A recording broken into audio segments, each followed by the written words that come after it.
Unity, take one, A mark.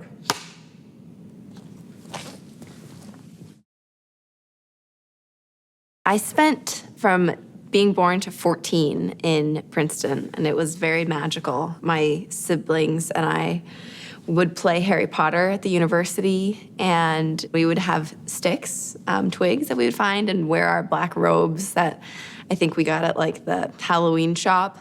And we would just like run around and like play Quidditch. We'd play Harry Potter, cast some random spells. We were so creative and imaginative. It's so fun to think back on that time. I started dancing because my sister danced, and my sister's almost 2 years older than me. So I obviously looked up to her and still do. My mom tells a hilarious story about the first time she could come and observe. We would walk on the music in a circle, and the music would get faster and slower and faster and slower. And when it got really fast, I was the only one who could keep up. And my teacher would have me walk on the outside of the circle. And my mom always thinks back to that. And she's like, I should have known then that this is exactly what you wanted to do with your life.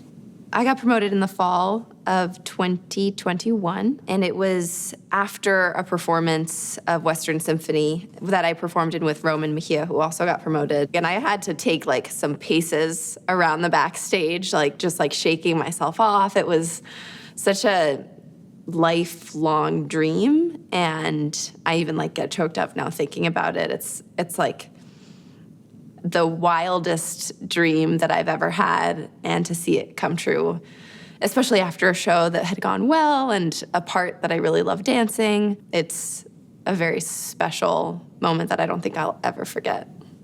Our theater is huge, but I think my favorite spot is our main hall, our big studio, the Solomon Studio. I always think of Dances at a Gathering when I'm in that studio, because at the last movement of Dances at a Gathering, everyone walks out and is just kind of looking around. And when I was rehearsing it for my first ever performance of it, our rep director, Jean-Pierre Froelich, was saying that, Jerry was in the studio and he was saying, look around these walls. I've seen so many greats. You're sharing this space with the people you love and the people you're spending all your time with. You have such a connection.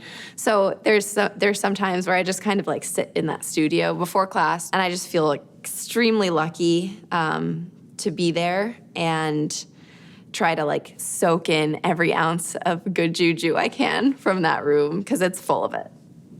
A guilty pleasure of mine that I know has zero nutritional value is sour candy.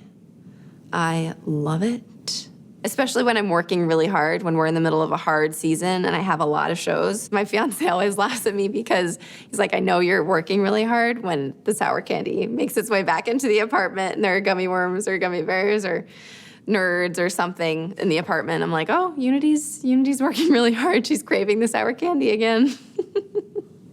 Social dancing is so fun. My fiance used to be a dancer with a company, and we are known for our wedding circuit. We throw down on the dance floor at some weddings, which is really funny because everyone knows that he used to be a dancer, that I'm a dancer, so they come to expect this, and we try to deliver. It's hard work, but somebody's got to do it.